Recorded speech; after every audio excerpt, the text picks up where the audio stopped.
Hey everyone, it's Dr. J here. Evan, happy holidays, man. We got a short Thanksgiving Day week. I love Turkey Day, man. Some time with the family, really good eating. Are you excited too? I am. And I've got blue skies here, which is very unusual for this time of the year. We've got sunny every single day this week. So I'm super grateful for that.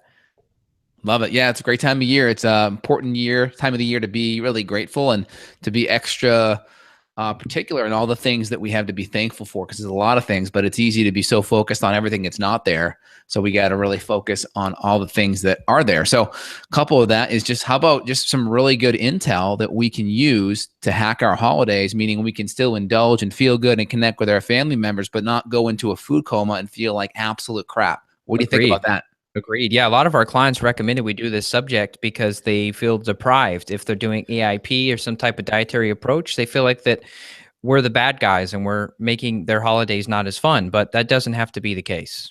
Absolutely. So, a couple of things. If you look at Thanksgiving, it can totally be paleo, right? We have like basically the centerpiece in the Thanksgiving Day meal is the turkey, right? Awesome. Especially if we can go after the darker meat. That's going to be excellent. Good fats, right? Try to buy an organic or at least a pasture fed turkey. Costs a little bit more, but the nutrients are going to be much higher, right? So you get good fats and proteins there. That's kind of the starting point. And then after that, you control your sides. So most people want mashed potatoes and maybe squash, which, I'm okay doing a little bit more starch on the holidays. I'm okay with that.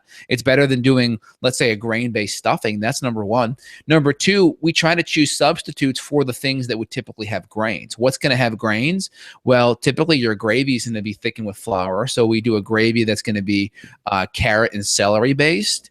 And we thicken it with coconut flour if we do it. And we use the actual turkey stock from the actual turkey. So that's a huge way to get the stuffing going, I mean, the gravy going. And then the stuffing, there's typically some good stuffing recipes out there where we do a celery and carrot based stuffing, and it's totally grain free and it tastes phenomenal. So off the bat, you kind of have your starches. I'm okay with that. Number two, you have the gravy, because the gravy kind of goes on everything. So if your gravy isn't too good, you can really mess everything up because you're just basically coating everything with thickened turkey giblets and flour. And then, then after that, you have, I mentioned your starches. And then after that, you can do cranberry sauce, really, super paleo. You can do I'll do green beans and I'll cut up some bacon. I'll layer that on there too. Those are kind of my big things off the bat. And of course, a really good turkey. We're going to smoke our turkey this year. We typically use our smoker this time of year. Any other thoughts, Evan, off the bat for you, just with the Thanksgiving Day meal? Well, my thoughts are you got me hungry, but besides that, the enzyme piece, you and I definitely wanted to talk about enzymes. Supplements, yes. So let's go into that. So one that you and I were talking about off air was one from Designs for Health. It's called Allergy Zyme, and this is more specific to people that if they're just going to go off the rails, they're going to do or possibly get exposed, maybe a cross-reactive issue with dairy or egg or soy or gluten or casein, peanuts, things like that. You can take these specific enzymes. They've got like a patented version. They call it glutalytic in there. This is supposed to be pretty helpful. And then they've got bromelain, but it's a very, very super high dose bromelain, which is a pineapple enzyme. It's a really good enzyme. So there's that. And then you and I both have our own custom digestive enzyme formulas that I say those are the best nutritional insurance policies that you can bring with you in like a little glass jar or something. Yeah, I would say just getting enough enzymes is going to be big, especially the fact that people forget that having a meal like that is going to be stressful, not necessarily because it's bad, because obviously we're going to try to make the substitutes. We're not going to focus on eliminating. We're going to focus on substituting so we have the most healthiest options possible. But because we're probably going to eat such a ton of food, it's going to be a lot for our digestive system to handle. So we're going to really utilize more enzymes and more hydrochloric acid and maybe even some bile salts to really optimize our ability to actually break it down. What do you think about that? Yeah, I love it. I've got a small little old honey jar that my wife just keeps in her purse now. And so if we go out to a restaurant or if we go out to a family member, I'm just going to pull out those enzymes and pop them down. So that's going to be my strategy. And I think everybody who is dealing with bloating, gas, indigestion, a lot of these common symptoms, heartburn, you've got that excessive heaviness feeling. If you've already got those symptoms and it's not even Thanksgiving yet, then you're a person who needs extra care when it comes to using enzymes. Absolutely. So we talked about the meal. We talked about maybe the potatoes or the sweet potatoes or the squash. I'll typically put some extra cinnamon on my squash too, which is great for blood sugar. and the blood sugar and the insulin kind of receptor sites, which is good. I talked about the green beans. I talked about how to maximize the gravy, because the gravy is one of those things that's going to be layered on everything. So if you can fix the gravy component, and we'll have in the show notes some paleo gravy recipes. So we'll make sure we get some paleo gravy recipes in the notes. We'll make sure we get some stuffing recipes, because those are going to be the big things, the gravy and the stuffing. Almost everything else you can dial it in. The turkey's pretty good. You can do really good cranberry sauce. You can do squash. You can do sweet potatoes. You can do regular potatoes, or any other sides that we're missing. Yeah, you hit the green beans. Sometimes peas, sometimes carrots. Yeah. I think honestly, if you're eating real food and you just always think, am I eating real food? You're going to be just fine. Yeah. And a couple things. Let's go to desserts pretty fast. So we're just kind of laying out the meal options, or the meal substitutes, I should say, and then we'll talk about little hacks that you can incorporate too. So off the bat, like my paleo apple crisp is something that I utilize a lot. I actually have it made once a week, and it's basically just a combination of the crust, which is going to be coconut shreds, pecans, and walnuts kind of crushed up.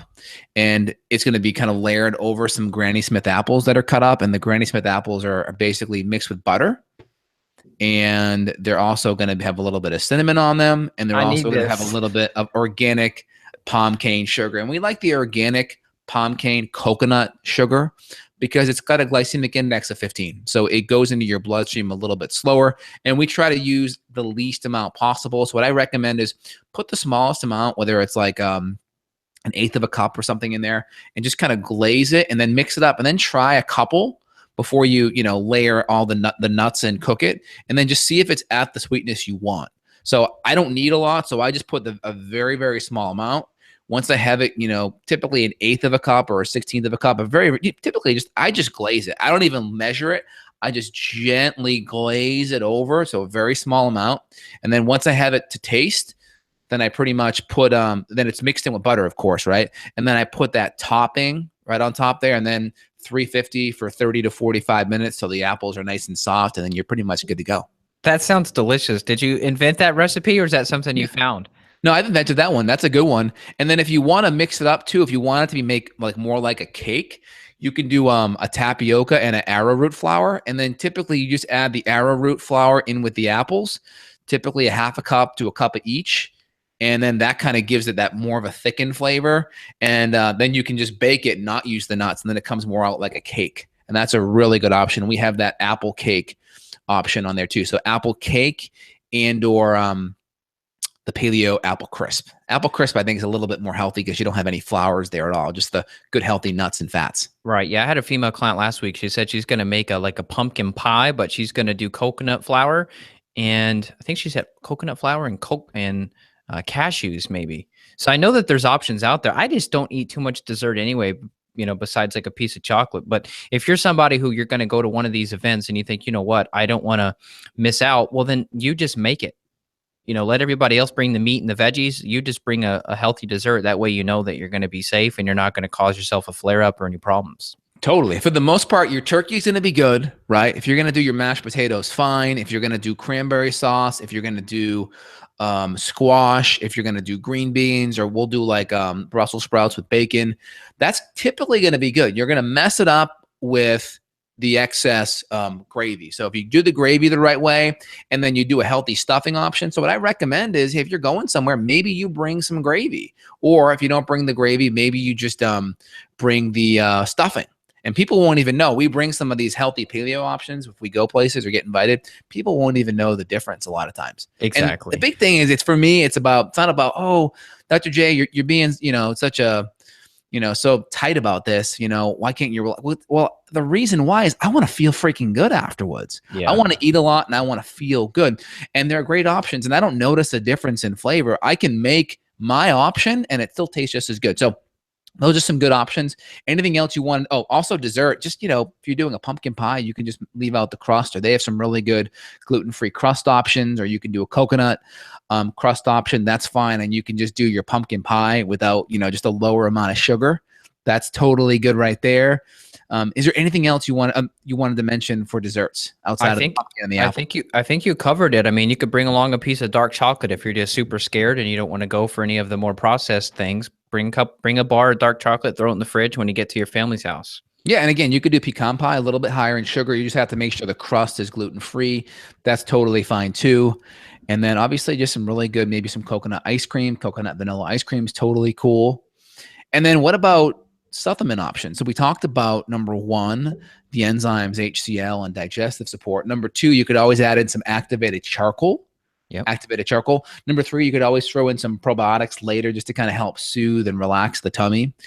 Number four, well, how about the approach? Like, when do we eat the meal? So number one, I recommend intermittent fasting and adding in some exercise in the morning, even if it's just a quick Tabata or just a quick little weightlifting circuit where you kind of do upper, lower, and just kind of a simple circuit for 15, 20 minutes, just something in the morning to really get the metabolism revved up.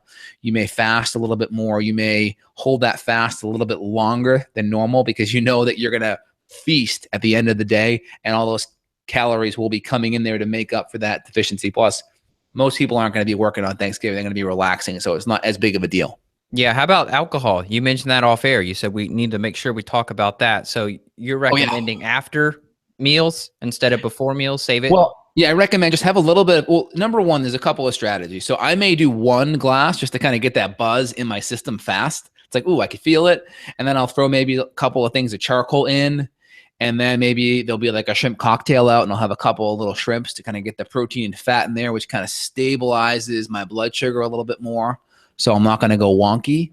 And then I typically just go with like a dry champagne or a dry Prosecco. So it's very dry, kind of a demi-sec, not a lot of sugar, white, and I like the sparkling. The sparkling has been shown to increase alcohol absorption. There was one study on a bunch of college students. Can you imagine this? I would love to have been in this study in college where they gave them shots of vodka, and then the other group got shots of vodka with carbonated water or like soda water, and they measured their blood alcohol content, and they found that the group that had the bubbles with their vodka had a much higher blood alcohol content per the same amount of alcohol. So go figure. So what's the moral of the story? You get your alcohol goes for a little bit longer of a ride when there's a little bit of carbonation or bubbles in there. And James is saying, what about Tito's? Yeah, so I'll do Tito's with my ginger kombucha and a little bit of lime. The lime provides extra vitamin C, which is great for glutathione. The kombucha has extra B vitamins and antioxidants and EGCG in there and probiotics. So it actually helps detoxify and help your gut microbes while you get a little tipsy.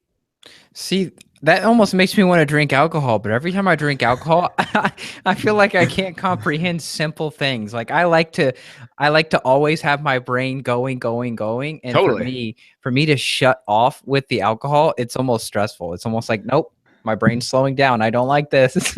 Well, we should make sure the demand on our brain is less. Right. When the time for, like, we're not going to be like opening up the champagne bottles when we're seeing patients, right? We want to make sure our patients get 100% of our brain capacity. But when it's the holidays and we're just watching some football and our brain's like 80% off, maybe it's not that big of a deal. For sure. Yeah. But yeah, we have the activated charcoal. We just have really good quality alcohol. Again, why does it matter? Because I don't want a headache. I don't want to feel crappy. I don't want a ton of breakouts the next day. So we'll choose a night. And typically I'll just get like a $15 bottle of just really good dry Prosecco from Whole Foods. And I try to, if I can go organic or, typically the drier ones aren't going to have as much sugar. And it's the sugar that's going to really throw you off. You can also do the Dry Creek wines. They have some decent stuff. Again, they don't have a lot of bubbles, like a lot of like Prosecco. I do that because number one, it helps with alcohol absorption. Number two, I just like the bubbles. So they don't have a lot of options with that. So I check out some of the Whole Foods or local stores that have a very low sugar, like ask for a Brut or a demi-sec Prosecco option. The holidays are fun. They are, absolutely. I think our next month of episodes will probably be silly just because that the holiday vibe. It's relaxing. It's like, you know what? The summertime, things have cooled off. It's time to relax, time to rekindle, time to cuddle up, snuggle under your wool blanket next to a fireplace. This is a good time of the year. I got a fireplace in my office, so it's actually nice because I actually get to use it this time of year. So That's it's awesome. Yeah, my dog just like, it's basically a magnet for my dog. She just kind of hangs out next to it all day. But yeah, totally. And then You mentioned a couple of things there. We talked about the alcohol. Oh, yeah. So, really getting the exercise component going, because that really is going to wring out a lot of the glycogen in your muscles. So, think of glycogen as stored carbohydrate in your muscles. And imagine you wringing that muscle out. You're wringing that sponge out. So, all of that water in the sponge, all of that glucose stored in the muscle now gets used up doing the exercise. Now, what does that do? It's like, well, it's the equivalent of going and having a nice dry sponge to sop up a whole bunch of liquid drink that your kid knocked over, right? So you can just, that sponge is going to work a lot better and be more absorbent. Think of your muscles as being more absorbent. So when you get extra carbohydrates into your body from your meal and your celebration, that you'll have a bigger sponge to soak it up. That's a good idea. I don't know if many people will act on it, but if they do, they're going to see a really good result. Here's a question from Mike. He says, it's crazy. My Aura Ring consistently shows my sleeping heart rate 5 to 15 beats per minute higher, even after having just 2 drinks like red wine. I feel it the next morning. Any suggestions? Justin, I know what you're going to say. Go ahead. Well, alcohol can drop blood pressure. So it could be your blood pressure is lower. So then your heart has to beat a little bit faster to compensate for that drop in blood pressure. That's probably what it is.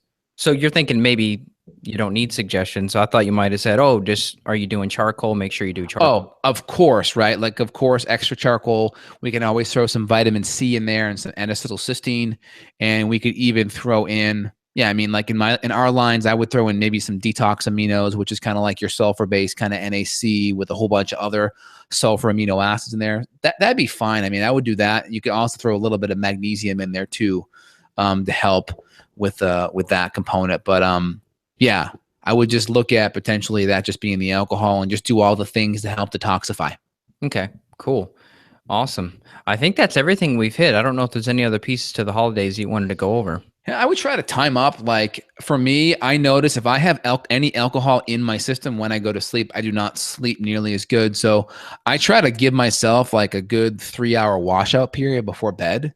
So I don't have, a lot of alcohol in my system. I just don't sleep as good. I literally have more nightmares. I'm more active. I move around in the bed a lot more. I had a glass of champagne like before bed, like a week or two ago. And like, I literally woke up at a right angle. So I was like laying across the whole bed. I'm just way more active. Normally I don't move much at all. So again, if I had that like at 7 and I went to bed at like 10, it wouldn't have been a problem. But if I'm having it right up against bedtime, sometimes it could be an issue. Plus, I don't know what the alcohol is when I go out. If I order it, I try to order it, nice low sugar kind, but you don't have the bottle in front of you to look at it. So you just try to go off the waiter's suggestions. Exactly. Yep. I think that's all good advice. The liver gallbladder support, I mean, that's always helpful too. So if it's milk thistle or if it's your cordyceps mushrooms, I mean, there's a lot of different products that we use for liver gallbladder support. One other thing I was going to mention too, make sure that you check in with your practitioner. If it's Justin or myself, if you're taking anti-parasitic herbs, some of these herbs can get intensified with alcohol. So 1 glass of wine may feel like 4 and you might not be able to make it home. So you take a look and see what you're actually using. I know some of these herbs can crank that sensitivity up. Totally. Any other suggestions, just like meal wise, Evan? Anything that you guys are doing with your family for the holidays? I'm going to bring some snacks just in case. I mean, we don't know the full spread because we're going to go to like 3 or 4 different events this week. And we don't know exactly what people are cooking, what people are bringing. So just in case, I'm just going to go ahead and bring, I've got a couple of some jerky, like some jerky strips, like some grass-fed steak strips that I've got. And then I've also got a handful of macadamias. I've got some pecans. What else do I have? Coconut chips. So I'm just going to bring some snacks and just have that in my wife's purse, just in case we get somewhere and it's just like, I've been to a couple events where it was literally just like a casserole and it was just covered in cheese. And that was like the main entree. I thought, oh, there's no way I could do this. Like even enzymes, I'd be destroyed. So, that's about it. Just be prepared, Boy Scout, have everything that act like I was going to a place that had no food. Exactly. And again, there are some people out there where they may be really happy with their health right now. And they're just like, hey, this is a once a year thing and I'm going to just cheat and really enjoy it. And that's fine too. But, still you can utilize some of the supplements and strategies we recommended. So you at least doesn't hit you as hard. Yep. And if you want to apply some of the substitutes that Evan and I apply, and I've done it for years, that in my opinion, allow me to continue to feel good. Because for me, it's not just feeling good that day. I got 4 days off of work. I don't take a lot of time off. I want to feel good for those 4 days. And I also not want to get sick either. Yep, exactly. Well, Amen. any other thoughts, Evan? I think that's it. So any other plans for you this week? Are you taking some time off from patients or?